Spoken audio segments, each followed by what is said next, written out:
title of this mini podcast is Schedule It. I had this phrase pestering me for about 3 days many years ago. It kept coming back, so I knew I'd have to flesh it out. The words were, schedule it. Seems to me that when something shows up on a schedule, that it's real. When it stays in your mind as unscheduled, it's a nagging thought.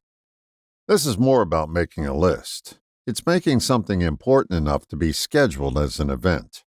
Just making a list becomes a list of shoulds, and should just reflects an argument you're having in your mind.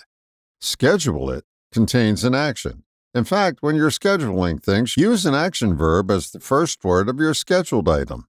For example, call the plumber, plan the surprise party, scan the old photographs. On the surface, it looks like a to-do list with action verbs, and that's partly correct. The bigger part is that you've made an effort to get something out of your mind and into the light of day. It's here that action is assigned, rather than remaining an idle thought in your mind. My wife and I did the following exercise from time to time. We sat with a notepad and went through every room in the house in our minds and put down what each of us would like to do with that room.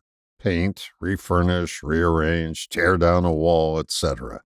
It could be easily mistaken as a wish list, but what these fantasies became, when scheduled, was an action list.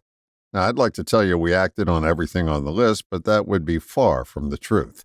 But action did take place on some of them, an action that would have remained dormant had we not scheduled it.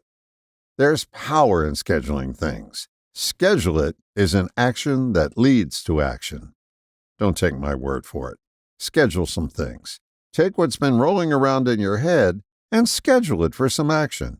Even if you tuck that list away somewhere, when you rediscover it months later, notice the number of scheduled things that got action. You'll surprise yourself. Schedule it is a tiny action phrase that tricks inertia into motion. All the best, John.